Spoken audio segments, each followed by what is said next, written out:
रणनीतिक महत्व की बात की जाए तो यह सीमा विश्व की सबसे लंबी एवं शांतिपूर्व अंतर्राष्ट्रीय सीमा का महत्व रखता है। ध्यान रखिए दोस्तों, अगर पूछा जाए विश्व की सबसे लंबी सीमा कौन सी है तो 49वीं समानांतर रेखा है और सबसे शांति प्रिय भी ये सीमा है। नमस्कार दोस्तों, स्वागत है आपका ज्ञानवर्धक चैनल स्टडी फॉर अवेयरनेस पर। दोस्तों आज की इस वीडियो में हम लोग बीपीएससी की दृष्टि से विश्व की सबसे महत्वपूर्ण अंतर्राष्ट्रीय सीमा रेखा को कवर करेंगे। दोस्तों आप लोग जानते हैं जैसे कि बीपीएससी हो या फिर बीएसएससी हो, इन सभी में अंतर्राष्ट्रीय रेखा से संबंधित प्रश्न बनते हैं और कई बार अधूरा जानकारी या कम जानकारी के कारण ये प्रश्न गलती हो जाते हैं, क्योंकि आजकल का प्रश्न स्टेटमेंट बेस आता है तो सीधा सीधा नहीं आता कि कहाँ का किस लाइन से जुड़ा हुआ देश कौन सा है, ऐसा नहीं आता है और भी 2-3 स्टेटमेंट होता है। तो दोस्तों इस टाइप के प्रश्नों को टैकल करने के लिए मैं आज एक वीडियो ला रहा हूँ। दोस्तों आप लोग इसे अंत तक जरूर देखिएगा। मुझे उम्मीद है कि आपको ये वीडियो देखने के बाद और कोई वीडियो देखने की जरूरत नहीं पड़ेगी अंतर्राष्ट्रीय सीमा को कवर करने के लिए। आपका पूरा डिटेल के साथ, इवन मैं कहता हूं कि अगर आप बीपीएससी के मेंस भी लिखिएगा और उसमें भी इस टाइप के प्रश्न आते हैं तो वहां भी आप इसको टैकल करके ले जाए, क्योंकि मैं पूरी डिटेल से इसे कवर करने वाला हूं। दोस्तों डुरंडर रेखा है। डुरंडर रेखा की बात की जाए तो अफगानिस्तान और पाकिस्तान की सीमा पर है और ये 2640 किलोमीटर की सीमा बनाती है। दोस्तों डुरंडर रेखा इसे कहा जाता है। यह रेखा सन 1893 ईस्वी में ब्रिटिश इंडिया और अफगान प्रतिनिधियों के बीच हुई एक सहमति का नतीजा है। इस रेखा का नाम ब्रिटिश इंडिया के तत्कालीन विदेश मंत्री सर मार्टिन डुरंडर के नाम पर रखा गया था। दोस्तों अगर आप लोग मैप में देखिएगा तो यहाँ आपका ये रेखा है, ध्यान रखिएगा, ये आपका रेखा है, इधर इसका पश्चिमी छोर है और यहाँ पर आपका पूर्वी छोर है। तो इसे आप लोग ध्यान रखिएगा। यहाँ पर पीओके से जो भी पाकिस्तान ऑक्युपाइड कश्मीर है उससे जुड़ता हुआ अफगानिस्तान का सीमा है और ये आपका पाकिस्तान हो गया, ये आपका इंडिया हो गया और ये आपका अफगानिस्तान है और ये आपका ये डुरंडर रेखा है। तो इसे आप लोग ध्यान रखिएगा। अगला हम लोग देखेंगे दोस्तों मैकमोहन रेखा। साथियों मैकमोहन रेखा यहाँ है, जैसे कि आप लोग देख सकते हैं 1914 में सर मैकमोहन ब्रिटेन ने भारत चीन सीमा के विवाद को सुलझाने के लिए तैयार किया था। इसका नाम ब्रिटिश भारत के विदेश सचिव, ध्यान रखिएगा दोस्तों, ब्रिटिश भारत के विदेश सचिव सर हेनरी मैकमोहन के नाम पर पड़ा है। ध्यान रखिएगा दोस्तों 1914 ईस्वी में शिमला कन्वेंशन के दौरान ये रेखा खींची गई थी।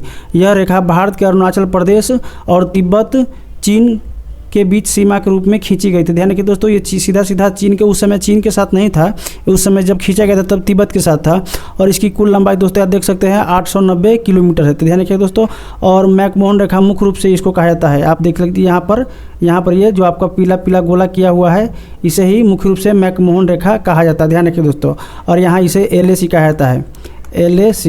ध्यान रखिए दोस्तों, एक्चुअल लाइन ऑफ कंट्रोल, इसे LAC कहा जाता है। यहाँ पर जो आपका लद्दाख और जम्मू कश्मीर हिमाचल प्रदेश के सटा हुआ है इस सबको LAC कहा जाता है। तो ध्यान रखिएगा।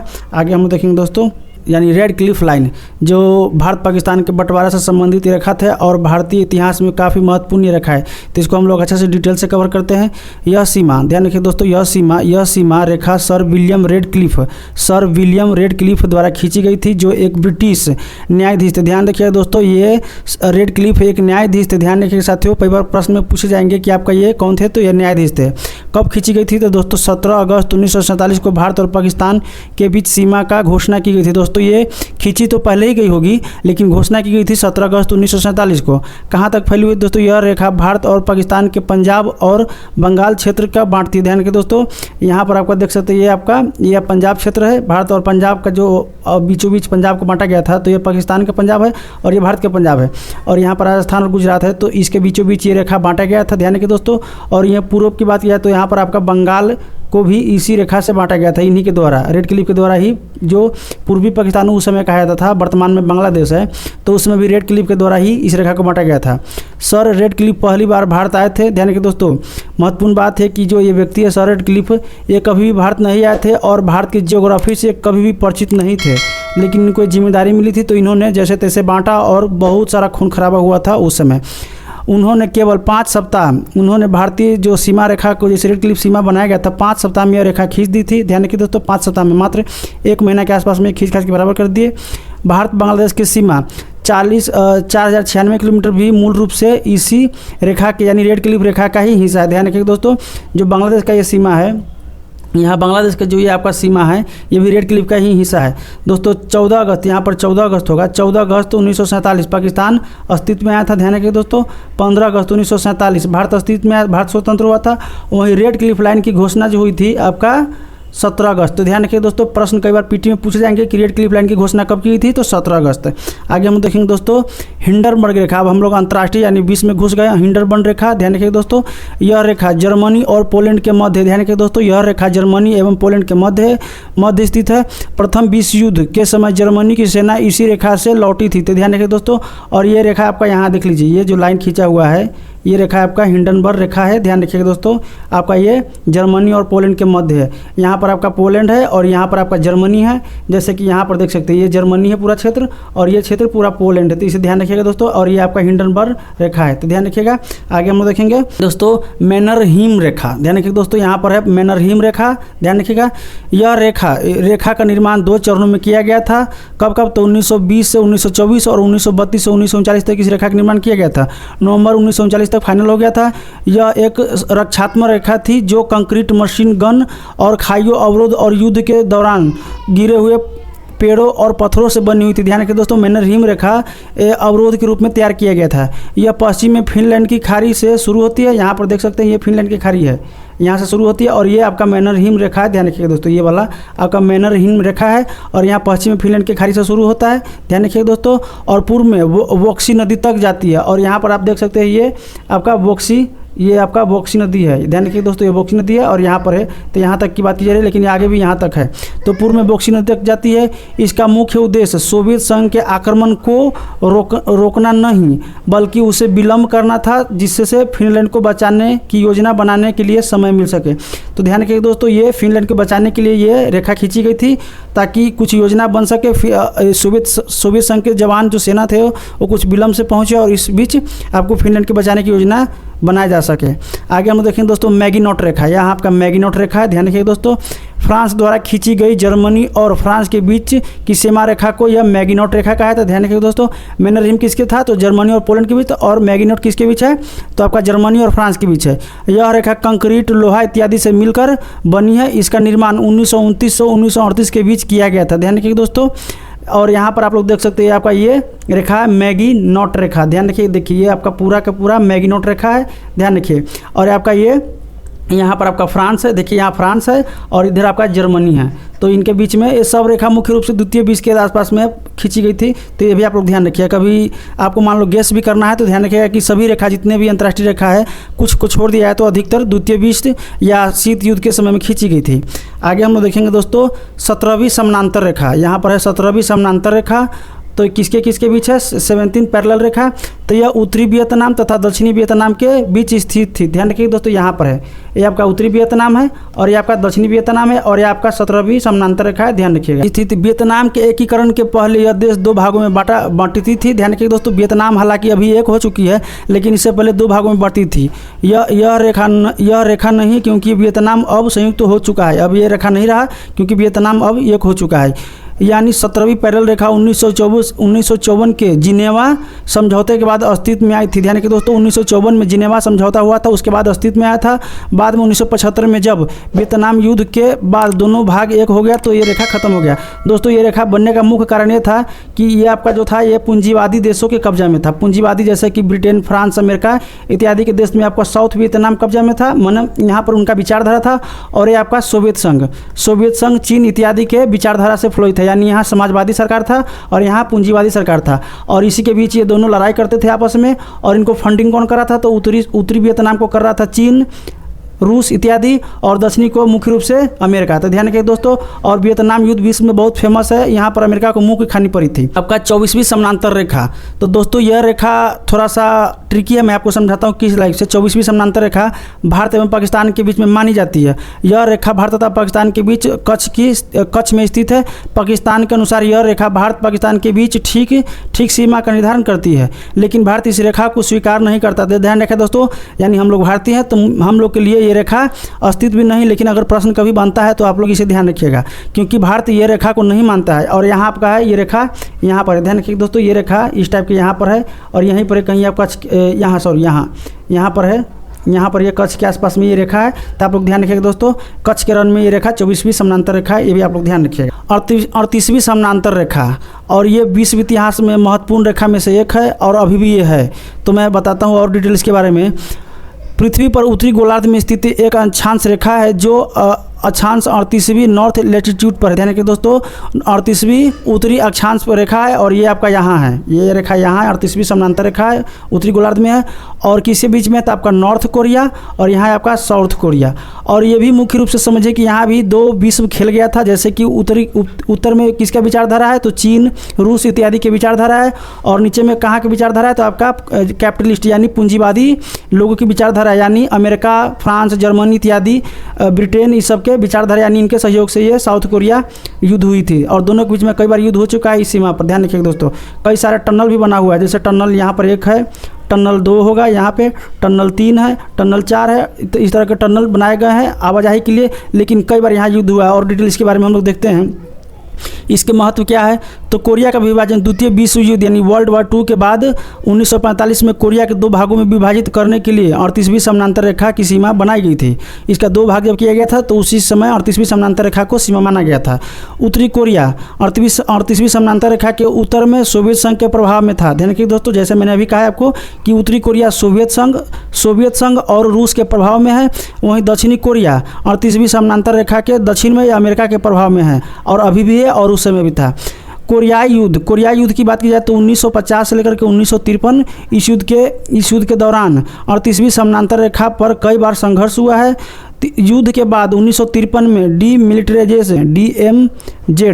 डीमिलिटराइज जोन, इस क्षेत्र में आपका कोई भी हथियार या गोला बारूद नहीं जाता है। लगभग 10 से 15 किलोमीटर का यह पट्टी है और इसके बीच में कोई नहीं जाता है। ये आपका नॉर्थ कोरिया का सेना इसके इधर रहता है, साउथ कोरिया की सेना इसके इधर रहता है नीचे में, और इसके ऊपर में रहता है नॉर्थ कोरिया की सेना, और ये बीच आपका डीमिलिटराइज जोन है। ध्यान रखिएगा, तो बनी है जो आज भी उत्तर कोरिया और दक्षिण कोरिया की सीमा बनाती है। ध्यान रखिएगा दोस्तों, आज भी ये है।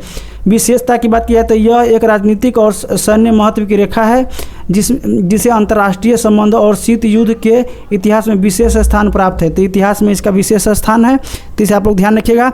दोस्तों, मैंने बहुत डिटेल से पढ़ाया है और समझाने का प्रयास किया। अगर आप लोगों को वीडियो अच्छा लगता है तो इसे लाइक एंड शेयर कर दीजिएगा। अगर आप लोग चैनल पर नए हैं तो प्लीज़ इसे जरूर सब्सक्राइब कीजिएगा। 49वीं समानांतर रेखा, ये भी विश्व का प्रसिद्ध एक सीमा रेखा है, 49वीं समानांतर रेखा। तो इसके बारे में हम लोग डिटेल्स और देखते हैं। यह पृथ्वी पर उत्तरी गोलार्ध में स्थित एक अक्षांश रेखा है जो 49वीं है, 49वीं उत्तरी अक्षांश में। ध्यान रखिएगा दोस्तों, 49th नॉर्थ लैटिट्यूड पर स्थित है। ध्यान रखिएगा। महत्व की बात की जाए तो अमेरिका और कनाडा के बीच में ये सीमा बनाती है। आप लोग देख लीजिए, यहाँ पर है आपका 49वीं समानांतर रेखा। मैंने मैप भी लगा दिया, आप लोग को समझने में आसानी होगी। आगे हम लोग देखेंगे तो 49वीं समानांतर रेखा अमेरिका, यूएसए और कनाडा के बीच पश्चिमी भाग में अंतर्राष्ट्रीय सीमा इंटरनेशनल बाउंड्री के रूप में प्रसिद्ध है। ध्यान रखिएगा साथियों, यह सीमा लेक ऑफ वुड्स यानी मिनीसोटा यूएसए से लेकर आपका state of Georgia British Columbia Canada तक फैली हुई है। यानी यहाँ से लेकर के 1846 ईस्वी की ओरेगन संधि। ध्यान रखिए दोस्तों, 1846 में एक ओरेगन संधि हुआ था के तहत ब्रिटेन और अमेरिका ने इसे सीमा के रूप में स्वीकार दिया था। ध्यान रखिए दोस्तों, क्योंकि यहाँ पर कनाडा में ब्रिटेन का शासन था। यहाँ पर ध्यान रखिए दोस्तों, यहाँ कनाडा में इस समय जब 1846 की बात की जा रही तो ब्रिटेन का शासन था, तो उस समय यह आपका स्वीकृति की गई थी। रणनीतिक महत्व की बात की जाए तो यह सीमा विश्व की सबसे लंबी एवं शांतिपूर्व अंतर्राष्ट्रीय सीमा का महत्व रखता है। ध्यान रखिए दोस्तों, अगर पूछा जाए विश्व की सबसे लंबी सीमा कौन सी है तो 49वीं समानांतर रेखा है और सबसे शांति प्रिय भी ये सीमा है। विशेषता और देखें इसकी बात तो यह रेखा मुख्य रूप से राजनीतिक और ऐतिहासिक महत्व रखती है। इसे भूगोल और अंतर्राष्ट्रीय संबंधों के अध्ययन में महत्वपूर्ण माना जाता है। तो ध्यान रखिए दोस्तों, मैंने बहुत डिटेल से पढ़ाने का प्रयास किया है, आप लोगों को समझ में आएगा जरूर। ऑर्डरनिस लाइन, ऑर्डरनिस इसको कहा था ऑर्डरनिस रेखा। तो हम लोग इसको भी देख लेते हैं ऑर्डरनिस रेखा क्या है। तो दोस्तों, ऑर्डरनिस रेखा जर्मनी और पोलैंड के बीच सीमा रेखा बनाती है। ध्यान रखिएगा दोस्तों, यहाँ पर आपका ये जर्मनी है, ध्यान रखिएगा ये जर्मनी है और आपका ये पोलैंड है, और यहाँ पर आपका ऑर्डरनिस ये आपका सीमा रेखा है। ध्यान रखिए दोस्तों, और ये आपका नीस नदी है और यहाँ पर आपका ओडर नदी इसी के नाम पर पड़ा हुआ है। आगे हम लोग देखते हैं द्वितीय विश्व युद्ध वर्ल्ड वार 2 के बाद 1945 में पोट्सडम सम्मेलन यानी पोट्सडम कॉन्फ्रेंस में इस सीमा को निर्धारित किया गया था। ध्यान रखिए दोस्तों, पोट्सडम कॉन्फ्रेंस के समय इस सीमा को निर्धारित किया गया था। इसके उद्देश्य नाजी जर्मनी को कमजोर करना और पोलैंड को पश्चिम की ओर भूमि देना था। ध्यान रखिए दोस्तों, इसका मुख्य उद्देश्य क्या था तो नाजी जर्मनी को कमजोर करना था और पोलैंड को और भूमि देना था पश्चिम की ओर से। इस रेखा के कारण जर्मनी ने अपनी काफ़ी पश्चिमी भूमि पोलैंड को दे दी, जिसे सिलेसिया, आपका पोमेरेनिया, आपका ब्रांडेनबर्ग का हिस्सा मुख्य रूप से शामिल है इसको देने के क्षेत्र में। राजनीतिक की बात किया तो राजनीतिक विवाद इसमें रहा है। जैसे शुरू में जर्मनी ने इसे मान्यता नहीं दी। जैसे उस समय जब नाजी जर्मनी की राज था तो उस समय शुरू में जर्मनी ने इसे मान्यता नहीं दिया था, किंतु 1970 में वार्सो संधि हुआ था। 1970 में वार्सो संधि और 1990 में जर्मन पुनः एकीकरण, यानी 1990 में जब बर्लिन दीवार तोड़ दी गई थी तो 1990 में जर्मन पुनः एकीकरण हुआ था, तो उसके बाद से इसे अस्थायी सीमा के रूप में मान्यता दे दिया गया था। तो ध्यान रखिए दोस्तों, आपका ओडरनिस सीमा रेखा और एक और कौन सीमा रेखा है आप लोग बताइए कमेंट सेक्शन में, जो जर्मनी और पोलैंड के बीच में है। मैं उम्मीद करता हूँ आप लोग जरूर बताइए कमेंट सेक्शन में। आगे हम लोग देखेंगे दोस्तों ये सिगफ्राइड रेखा है। ध्यान रखिए दोस्तों, सिगफ्राइड रेखा है और ये किसके बीच है, तो मुख्य रूप से आपका जर्मनी और फ्रांस के बीच में ये रेखा द्वितीय विश्व के समय बनाया गया था। तो मैं और डिटेल आपको बताता हूँ जो आपको एग्जाम में सहायता करेगी प्रश्न हल करने में। तो दोस्तों इसकी परिभाषा की बात करें तो सिगफ्राइड रेखा जर्मनी द्वारा बनाई गई एक रक्षात्मक सैन्य किलेबंदी है। ध्यान रखिएगा दोस्तों। और दोस्तों आप लोग बताइएगा जर्मनी और फ्रांस के बीच में एक और कौन सी रेखा है, कमेंट सेक्शन में जरूर बताइएगा। हालांकि आगे इस वीडियो में आ ही जाएगा। तो स्थान की बात किया तो जर्मनी के पश्चिमी मोर्चे पर जर्मनी और फ्रांस के बीच सीमा पर यह स्थित है। ध्यान रखिए दोस्तों, सिगफ्राइड रेखा जर्मनी और फ्रांस के पश्चिमी छोर पर है। तो दोस्तों यहाँ देख सकते हैं जैसे कि ये आपका फ्रांस है और ये आपका जर्मनी है और ये रेखा आपका सिगफ्राइड रेखा है। मैंने आपका मैप लगा दिया ताकि आपको समझने में आसानी हो। तो ध्यान रखिएगा दोस्तों। आगे हम लोग देखेंगे दोस्तों इसकी निर्माण काल की बात की जाए तो प्रथम विश्व युद्ध में जर्मनी ने एक समान रेखा बनाई थी। प्रथम विश्व युद्ध में जर्मनी ने एक समान रेखा बनाई थी जिसे हिंडनबर्ग रेखा। हाँ, यहाँ एक जर्मनी और फ्रांस के बीच में दो रेखा, एक तो सिगफ्राइड रेखा है और एक तो हिंडनबर्ग लाइन है। दोनों ध्यान रखिएगा, दोनों रेखा आपका जर्मनी और फ्रांस के बीच में सीमा रेखा बनाती है। द्वितीय विश्व युद्ध में 1939-1940 में एडोल्फ हिटलर के आदेश पर इसे आधुनिक रूप से पुनर्निर्मित किया गया था। शुरू में पहले ये बनाया गया था, लेकिन द्वितीय विश्व युद्ध इसको फिर से यानी इसी को दोबारा से अच्छा से बनाया गया और नाम दे दिया सिगफ्राइड रेखा। इसके उद्देश्य की बात किया तो फ्रांस और इसके सहयोगियों से जर्मनी की रक्षा करना था। ध्यान रखिए दोस्तों, सिगफ्राइड रेखा का मुख्य उद्देश्य था फ्रांस एवं उसके सहयोगियों से जर्मनी की रक्षा करना। मित्र राष्ट्रों के हमले को रोकना भी था इसका मुख्य उद्देश्य। विशेषता की बात किया तो 630 किलोमीटर लंबी ये रेखा है। इसमें कंक्रीट बंकर, टैंक रोधी अवरोधक तथा ड्रैगन तीर्थ मशीन गन पोस्ट इत्यादि लगाया गया था। भूमिगत सुरंग इसमें शामिल है। दोस्तों अगर आप लोग इसको अच्छा से देखिएगा, जैसे कि यूट्यूब पर देखिएगा तो आपको बहुत ही खतरनाक सीमा रेखा नजर आता है। इतने सारे वहाँ पर आपको ड्रैगन तीर्थ इत्यादि बना कर रखा है, सीमेंट का अड़चने बना कर रखा हुआ है, अजीब लगता है। ऐतिहासिक महत्व की बात की जाए तो द्वितीय विश्व युद्ध के दौरान 1944 से 45 में मित्र राष्ट्रों ने इसे तोड़कर जर्मनी में प्रवेश किया था। यह जर्मनी की पश्चिमी रक्षा का अंतिम प्रयास था। उस समय द्वितीय विश्व में जब जर्मनी हारने लगा था तो आपका जो अलायंस सेना थी, जैसे अमेरिका, फ्रांस, इंग्लैंड, इसकी सेनाएं इस रेखा को तोड़ के, यानी जो अवरोध बनाया गया था बचने के लिए, इसको तोड़ करके और जर्मनी में घुस गई थी और उसके बाद से आपको हिटलर को समर्पण करने पर मजबूर कर दिया था। दोस्तों इस तरह से हम लोगों ने विश्व के महत्वपूर्ण अंतर्राष्ट्रीय सीमा रेखा को कवर किया है। मुझे उम्मीद है कि आप लोगों को अच्छा लगा होगा और आप लोगों को कुछ एक्स्ट्रा जानकारी मिली होगी। दोस्तों अगर आप लोग इस चैनल पर नए हैं तो जरूर इसे सब्सक्राइब कीजिएगा, इस वीडियो को लाइक एंड शेयर कर दीजिएगा। इससे मुझे मोटिवेशन मिलता है और अत्यधिक अच्छे विषय पर वीडियो बनाने के लिए। धन्यवाद। जय हिंद, जय भारत।